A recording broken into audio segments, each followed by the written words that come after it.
Assalamualaikum warahmatullahi wabarakatuh. Kembali lagi di channel Kisah Warganet.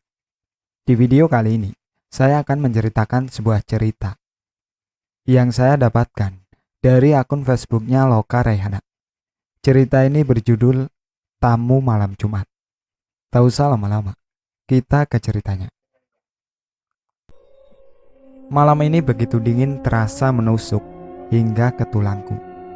Tanpa sadar aku sudah cukup lama berada di depan rumah, menikmati tetesan air dari langit, serta ketenangan yang begitu terasa damai. Namun rasa dingin kian lama mengganggu, hingga aku pun beranjak dari tempat nyaman. Dan saat itu, tidak lupa pula wadah singkong rebus kesayangan, membawa masuk ke dalam rumah. Saat kaki ini hendak beranjak, suara pintu gerbang terbuka, menandakan ada yang bertamu malam ini. Aku pun menatap ke arah pagar rumah dengan tatapan bertanya-tanya, siapakah yang bertamu di malam Jumat ini? Seketika semerbak anjir darah menyeruak, membuatku mual, hingga merasa ingin memuntahkan semua isi perut ini. Namun masih bisa aku tahan. Tidak hanya itu, terdengar langkah kaki seperti diseret, terseok-seok, berjalan menghampiri pagar rumah. Astagfirullahaladzim, makhluk apa lagi yang malam ini datang ke rumah? Ucapku dalam hati. Suara langkah kaki terseret semakin mendekati, hingga nampak sosok yang begitu membuat bergidik ngeri. Dengan kondisi wajah setengah hancur, darah yang terus mengalir dari kepala itu, yang hanya tinggal bagian otaknya saja. Belum lagi kaki dan tangan yang tanpa terbentuk lagi. Sosok itu berdiri hanya sampai batas pagar rumah, hingga terdengar suara parau, seakan menahan kepiluan. "Tolong bantu aku teh, tolong, tolong," ucap sosok itu dengan tatapan mengenaskan, dan air mata yang keluar dari biji matanya yang kini hampir saja keluar. Innalillahi wa inna ilaihi rajiun. Sosok apa kau ini? Kataku dengan nada keras. Sosok itu menundukkan kepala yang semakin terlihat jelas oleh kedua mata ini. Hanya bagian otak yang berwarna sedikit putih kemerahan. Entah seperti apa, tanpa bisa ku gambar rasanya. Perasaan haru justru lebih menyeruak untuk kurasakan. Aku pun menghampiri sosok itu di bawah rintikan hujan. Ia bercerita, mengajakku berpetualangan malam Jumat ini. Arman Rudiansyah, nama pemuda berusia 26 tahun itu, bekerja di sebuah rumah sakit pemerintah terkenal di kota. Arman, nama panggilan pemuda itu.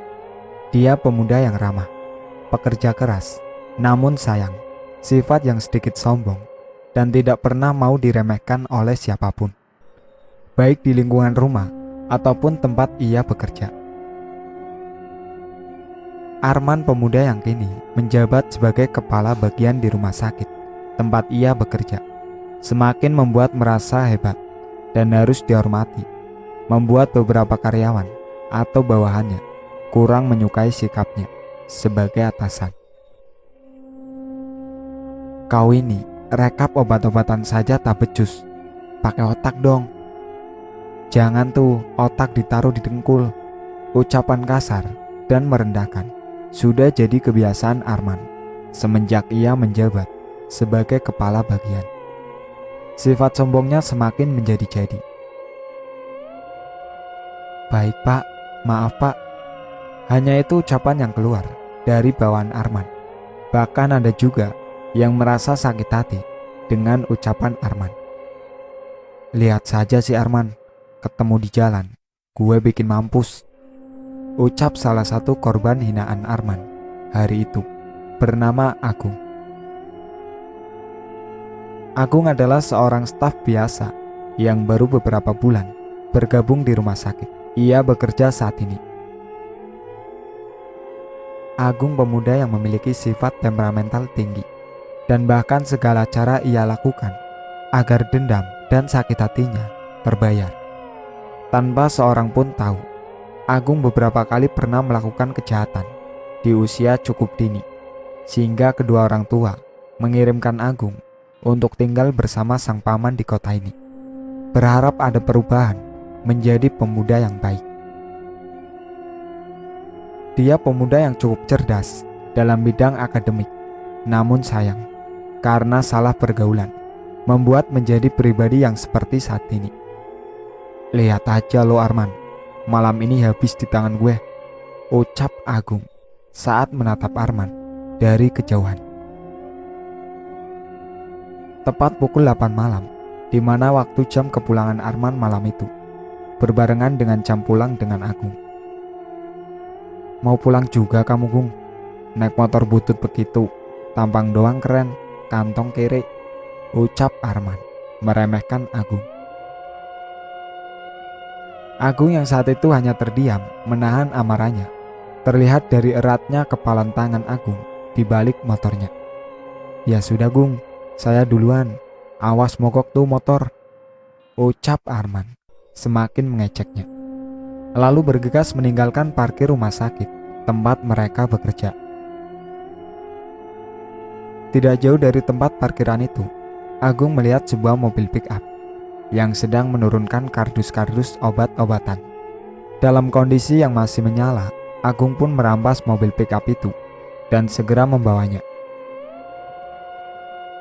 Hei Agung, mau lo bawa kemana itu mobil orang? Agung, berhenti Gung, ucap security yang saat itu mencoba menghentikan. Namun sia-sia. Dia melajukan mobil pick-up itu dengan kecepatan tinggi, dikarenakan amarah yang sudah menguasai dirinya. Lihat lo Arman, mati malam ini dengan mobil ini, ucap Agung yang terus mengendarai mobil itu seperti kesetanan, berusaha mengejar motor Arman. Tak beberapa lama, Arman yang saat itu menggunakan motor PCX kesayangannya sudah terlihat oleh Agung tepat saat tanjakan. Agung melaju dengan kecepatan tinggi, menabrak Arman. Kerasnya benturan dan laju kendaraan yang dibawa Agung, sehingga motor serta Arman ikut terseret. Suara hantaman antara besi motor dengan aspal terdengar jelas malam itu. Suara ban mobil melindas motor Arman beserta dirinya pun tak bisa dihindari lagi. Arman terlindas mobil pick-up yang dikendarai Agung. Tanpa sedikit pun merasa bersalah, turun dari mobil itu, berjalan melihat Arman yang kini tergolek, tak berdaya, dalam keadaan kepala yang terlindas ban mobil. Gimana rasanya mati dilindas? Ucap laki-laki itu yang saat itu menatap Arman dalam keadaan sakaratul maut. Tak ada belas kasih, rasa dendam menghantui. Setan pun tertawa melihat apa yang dilakukan Agung saat itu. Karena jalan yang dilewati Arman adalah sebuah jalan pintas, sehingga tidak ada satu orang pun yang mengetahui kejadian tersebut. Ditambah rintikan hujan malam ini yang mengalir bersama darah segar yang menggenang di jalan itu. Agung lalu melajukan mobil tersebut sedikit ke depan agar ia bisa mengambil jasad Arman. Kemudian ia seret jasad Arman ke gorong-gorong air yang berada di sisi kanan jalan dan meninggalkan jasad itu bersama motor PCX yang kini tak terbentuk lagi. Agung pun berjalan kembali ke rumah sakit. Sebelumnya ia membersihkan ban mobil tersebut dengan air selokan yang saat itu mengalir. Setelah sekiranya bersih, ia pun mengembalikan mobil pickup itu. Nih mobil lo gue balikin, ucap Agung kepada pemilik mobil pickup tersebut. Ya Allah Agung, kalau mau pinjem ngomong apa? Pasti gue pinjemin, kagak usah lo bawa kabur, ucap sang sopir mobil pickup tersebut. Lalu bergegas untuk pulang dengan mobil pickupnya. Lo kenapa Agung? Tadi buru-buru amat. Dari mana lo? Hujan-hujan begini lagi. Entar sakit lo, ucap security yang tadi berusaha menghentikan Agung. Mereka semua begitu peduli dengan pemuda ini karena mereka hanya tahu sifat kepedulian Agung dan solidaritasnya kepada teman kerjanya. Mereka tak tahu siapa sebenarnya iblis berwujud manusia ini. Agung pun pulang dengan motornya tanpa merasa takut sedikit pun. Ia melewati jalan di mana dia meninggalkan jasad Arman yang berada di gorong-gorong air pinggir jalan. Agung sempat melihat kini jasad itu mulai terendam air hujan yang mengalir deras di gorong-gorong air dalam posisi tertelungkup. Jasad ini kini mulai bergerak, terbawa arus air yang deras. Tanpa belas kasih, Agung melihat hanya tersenyum dan berkata, "Semoga jasadmu tak bisa ditemukan, kawan," ucapnya dalam hati. Disaksikan guyuran hujan yang semakin deras membasahi tubuh itu, tanpa dapat menghilangkan dendam yang sudah terpatri di dalam jiwa raganya. Sedangkan tanpa Agung ketahui, sosok Corin Arman menyaksikan itu, hanya menatap sendu sang jasad sambil berlari-lari kecil, mengikuti kemana jasad terbawa arus. Begitu dalam benci serta dendammu padaku, kawan. Maafkan bila kata-kataku melukai relung hatimu, ucap Arman yang melihat sekilas Agung yang masih berdiri, melihat jasad dirinya hanyut terbawa arus air hujan. Saat jasad itu tidak lagi terlihat, Agung pun pergi meninggalkan tempat tersebut dan kembali melanjutkan perjalanan pulangnya. Malam ini Agung tidur dengan nyenyak tanpa diselimuti rasa bersalah sama sekali.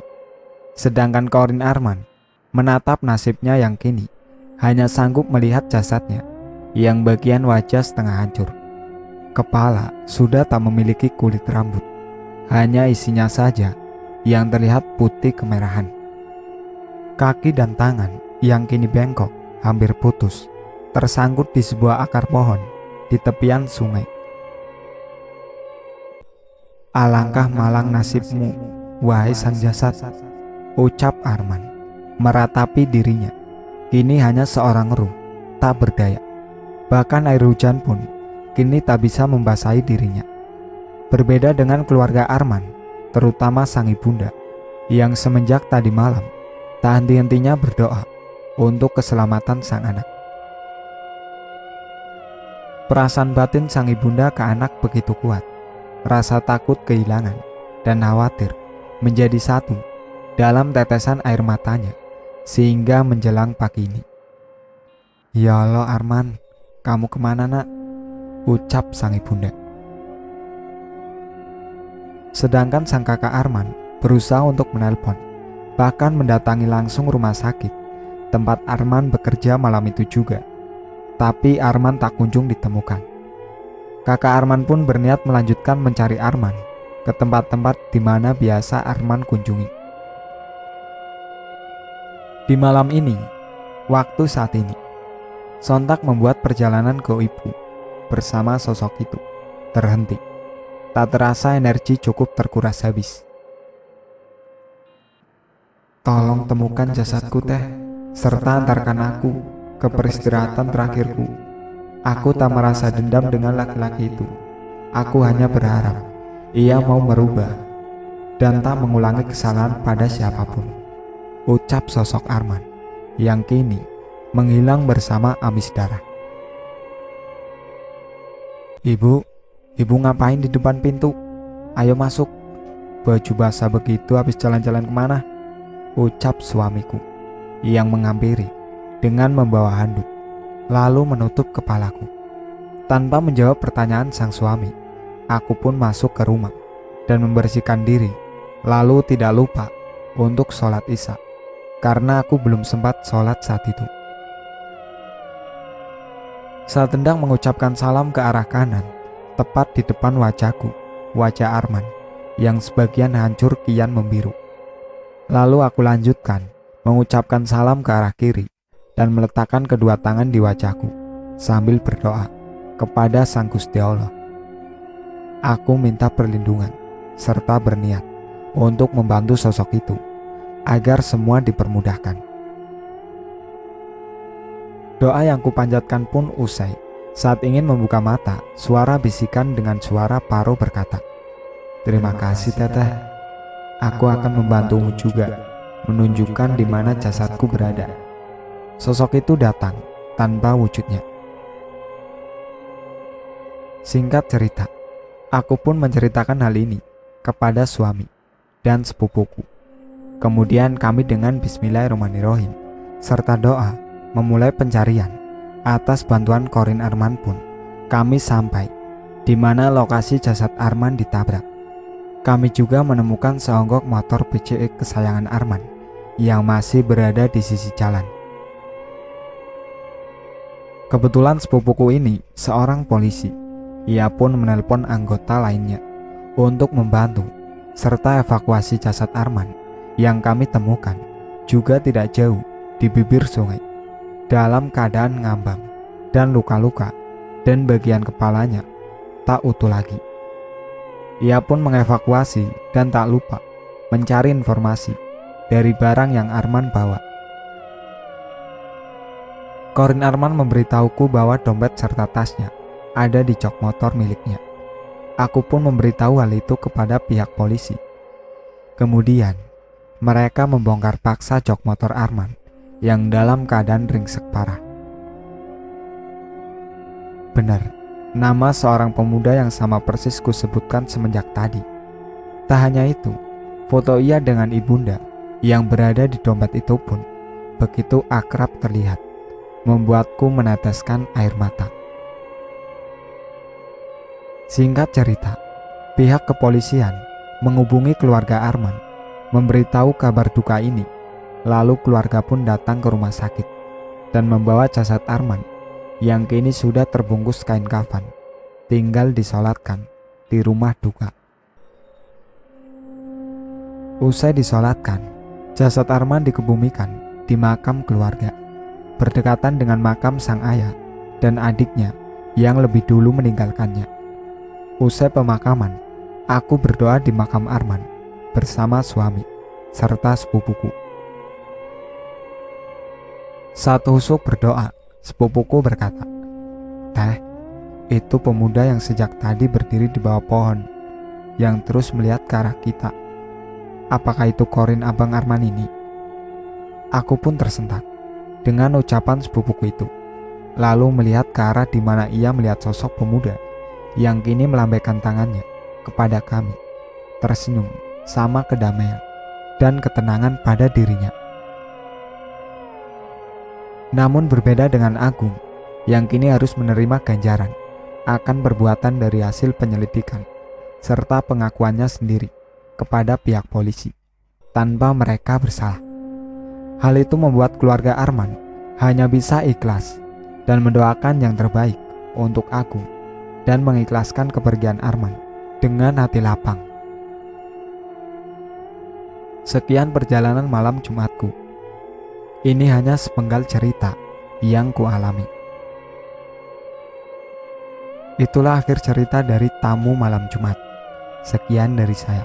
Wassalamualaikum warahmatullahi wabarakatuh.